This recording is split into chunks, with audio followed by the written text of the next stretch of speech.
السلام عليكم ورحمة الله وبركاته. مرحبا بكم، أسعد الله صباحكم بكل خير وسعادة. نوی درس څخه راغلاست. په دې ویډیو کې به په دې درس کې به منګه ارقام او د اونۍ ورځې یعنی د هفتې ورځې وایو او نور څه معرفت به کوو د بله محاوره ده. نو خپل درس پیلو. الحمد لله رب العالمين والصلاة والسلام على خير خلقه محمد وعلى آله وأصحابه أجمعين. سبحانك لا علم لنا إلا ما علمتنا إنك أنت العليم الحكيم. رب اشرح لي صدري ويسر لي أمري واحلل عقدة من لساني يفقه قولي. ربي زدني علما. استمع وأعيد. ووري أو دوباره تكرار كلي. الأرقام من 1 إلى 5 وأيام الأسبوع. رقمنا يا عددنا د يونا تر 5 پورې او د اونۍ یا د هفتې ورځې.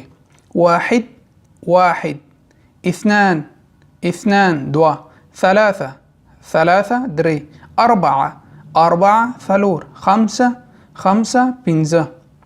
اوس د اونۍ ورځې. السبت هفتې ورځ. الأحد يكشنبه. الاثنين دوشنبه. الثلاثاء في شنبه. الأربعاء چهارشنبه. الخميس پنجشنبه. الجمعة جمعة ورځ. صل الكلمة في ألف بما يناسبها في الباء ويوصل کړئ دغه کلمې د با عددونو سره. 1 کوم کې راځي؟ 1 دا 1. 2 دا. 3 دلته. 5 دلته او 4 پات شو 4 دلته. بل وسوایو استمع وعيد ووري او دا دوباره تکرار کړئ. السبت د اونۍ ورځې هفتې ورځ ته وایي. الأحد الاثنين الثلاثاء الأربعاء الخميس الجمعة. مهن افراد الاسره. د کورنۍ غړي مسلکونه یا موقعیتونه چې کوم موقعیتونه کوم مسلکونو کې د کار کوي. استمع وعيد ووري او دا دوباره تکرار کړئ. مساء الخير يا وليد.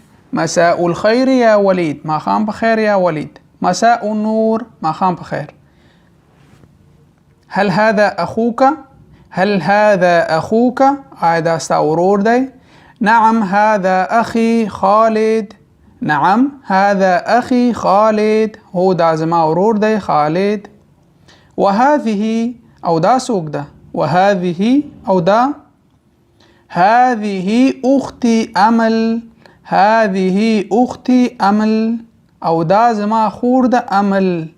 أهلا بخير يعني بخير أغلي. أهلا بخير. الحوار الثاني دويمة محاورة. الحوار الثاني. من هذا؟ دا سوق دي. من هذا أخي خالد. دا زما ورور دي خالد. هو مهندس. هغا انجينير يا مهندس دي. هو مهندس. ومن هذه او دا سوق ده. هذه أختي أمل. دا زما خور ده أمل. هي طبيبة او هغه ډاکټره ده. شكرا مننه. عفوا هلکو. عفوا بخنه غواړم ته هم وایي خو دلته د شکرا په جواب کې راځي. نو دا زمونږ درسو. هیله کوم چې دغه د اونۍ ورځې یا د هفتې ورځې د یاد کړئ. سبت، الأحد، الاثنين، الثلاثاء، الأربعاء، الخميس، الجمعة دا یاد کړئ او یو نه تر 5 پورې دا تاسو کورنۍ دنده شو چې تاسو باید دا یاد کړئ.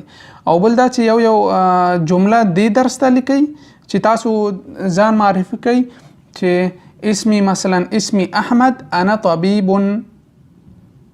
دغسي او دسي وي. هذا أخي مثلا علي هو طبيب یا هو معلم. دا یو جمله په کومنټ کې جوړ کړئ. نو که څه پوښتنه وي هیله کوم کومنټ وکړئ. او بل دا چې زیاتره دوستان وایي چې ستاسو ویډیوګان موږ ته نه راځي نو فیسبوک کې زموږ پاڼې ته لاړ شئ. اول ته دلته کلیک کړئ او فالوینګ کې سی فرست کلیک کړئ ترڅو زمونږ آینده ویډیوګان تاسو ته درشي. که څه پوښتنه وي کومنټ کې کولای شئ او تر بلې ویډیو پورې تاسو په الله سپارم. والسلام علیکم ورحمة الله وبرکاته.